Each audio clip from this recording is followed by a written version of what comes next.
Hi, welcome to the Frugal Frau. I'm Suki, your host, and today we're going to parch corn. And this is corn from my garden. I dried it on the cob and then removed it from the cob. And I just have a small amount of some of the corn that we grew. This variety is Bloody Butcher, which I'm probably not going to grow again because most of it did not ripen because it was a 12 to 13 foot tall corn. And our growing season was simply too short for it. However, I did get about 2 gallons, almost, of maybe 1.5 gallons of this corn. So I'm going to parch it, and then we're going to grind it, and then we're going to use it in cornbread or corn tortillas, or maybe both. So I have a pan heating over here, and what I simply do is I pour it into the heated pan. No oil is necessary, and then we parch it. And when it parches, it starts popping a little bit, but not like popcorn. Some of it will pop and break open. Most of it won't pop much, if at all. And then once it's getting a darker color to it, but not burnt, I simply put it in a bowl to cool. And after it's all cooled, I will grind it. Okay? Now, I put the wrong burner on, so I need to correct that.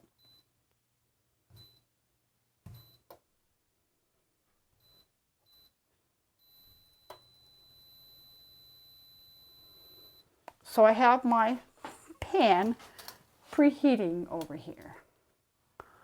And I'm going to wait for it to get a little hotter. Although this burner does heat up fairly quickly. And I will pour just enough corn in it to cover the bottom, which is, I know, a slow process, but that's how you do it. Now, there are other ways to parch corns, and if you've ever watched the Townsend videos, he shows different techniques that were done historically, like doing it right on the coals, or doing it in sand, or doing it in salt. I'm just going to do it the simplest way, which is just to put it in a frying pan over heat. Now, it doesn't matter whether the heat is electric or wood. It just doesn't matter. You just want to make sure you don't burn it. And the fun thing about this is it smells delightful as it's parching. And then the parching allows some of the B vitamins to be available for us to use, and makes the corn more digestible than if you were simply just grinding this raw. The other way to do this is to nixtamify it, which means soaking it in ash or lime, and that will actually bring out a few more of the B vitamins. But this is the quick way to do it, and it's kind of a fun and a historical way. So that's what I'm going to do today. So my pan is getting hot, and I'm going to put this in here.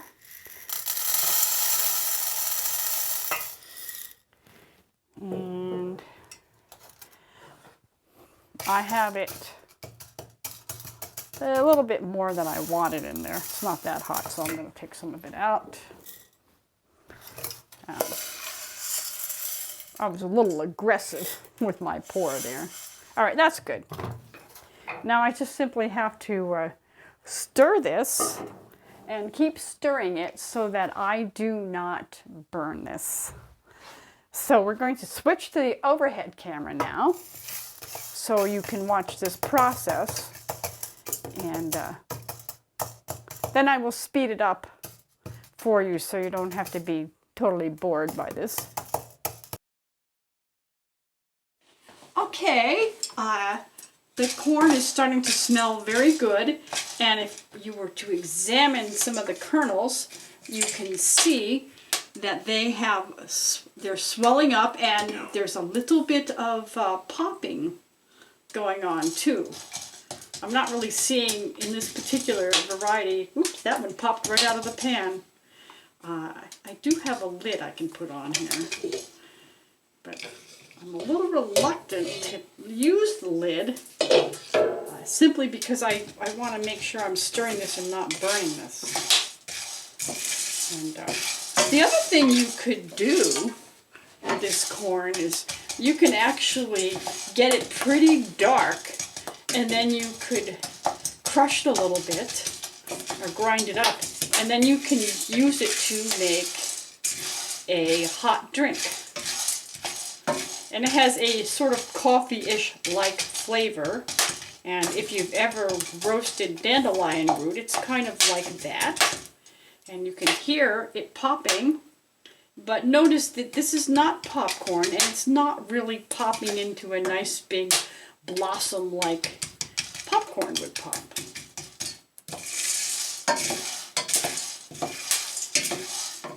Some of the kernels are splitting a little bit as they pop or as they heat up, and that would be expected because the heat, of course, is expanding the moisture that's inside the kernels.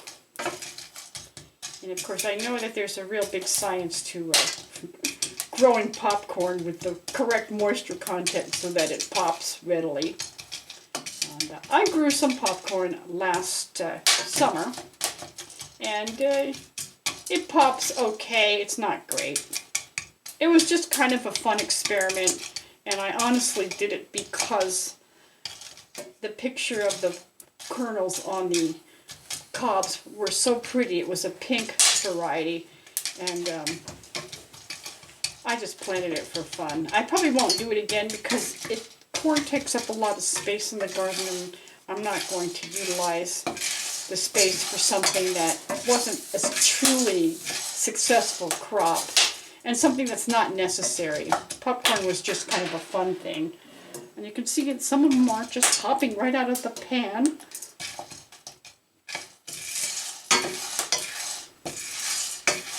And I'm being careful on watching this because as this is a dark colored kernel to begin with, it's a little bit more difficult to tell when they're going to be done.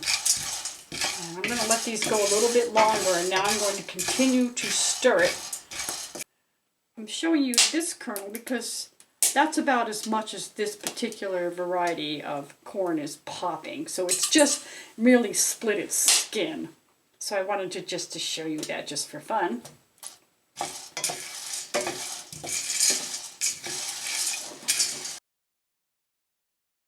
I'm just about ready to take this off of the heat, and it truly smells delightful.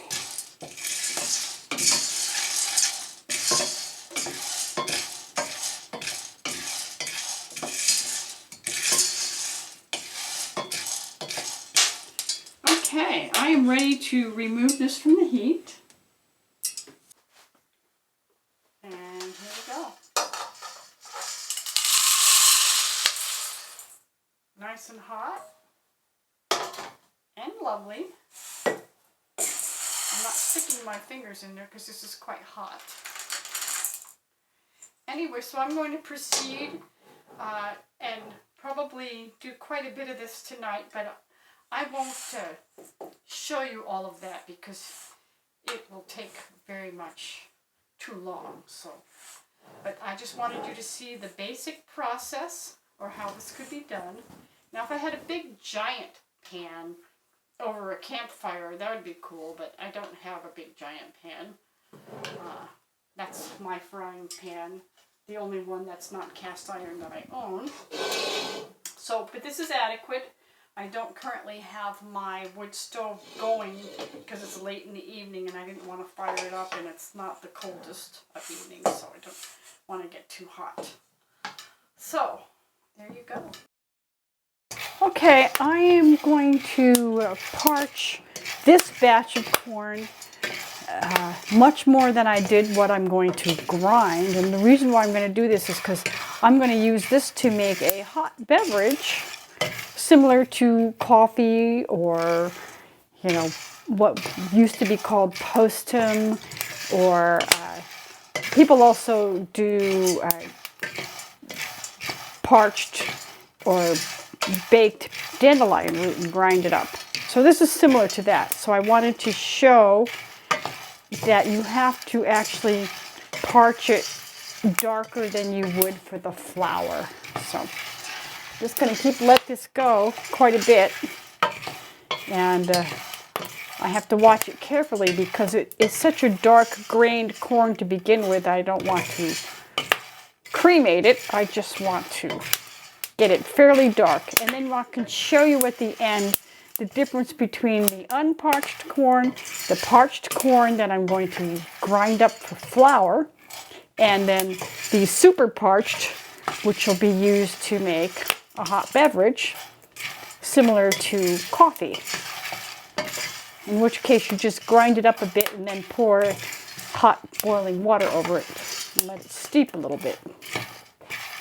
The other benefit about the parched corn that I did not mention earlier is that when you go to grind the corn, it's a whole lot easier to grind the parched corn than it is to grind the unparched corn. So that's another benefit besides getting or having it unlock more nutritional value for you, and also unlock some really interesting flavors from the parching process. The grinding process is easier. So those are all good benefits from doing this. Once you have your pan heated up, this actually doesn't take all that long. It just takes a few minutes for each batch, and which I haven't shown you each individual batch that I'm doing because that would be redundant. Anyway, so it's getting almost to the flour portion, or the flour stage, that I would pull this off for flour, but I'm going to let this go a lot darker.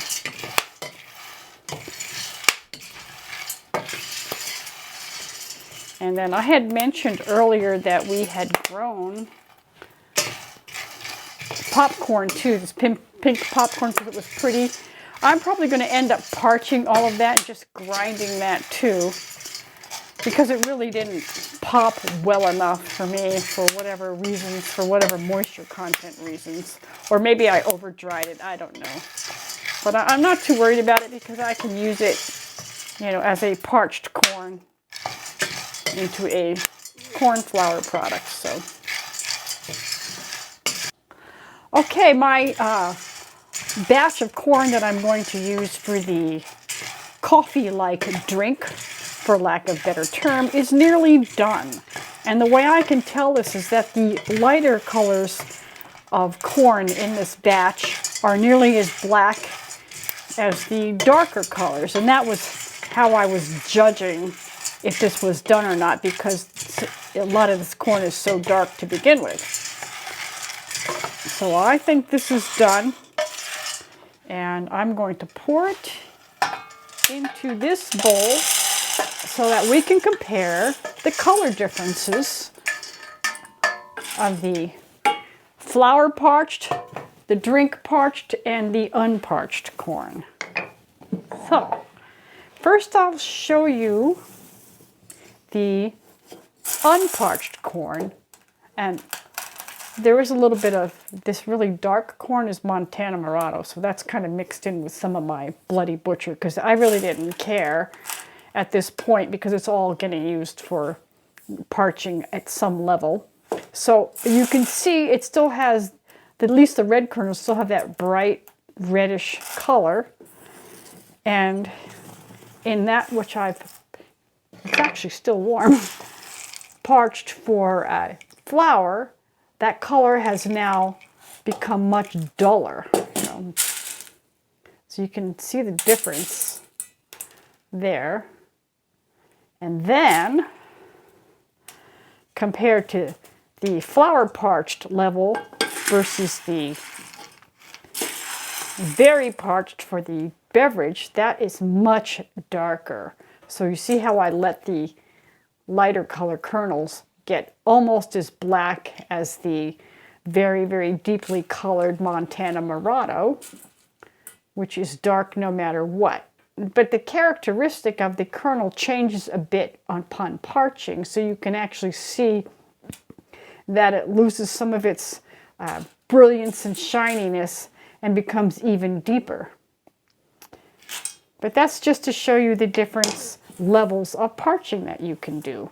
So flower versus a drink.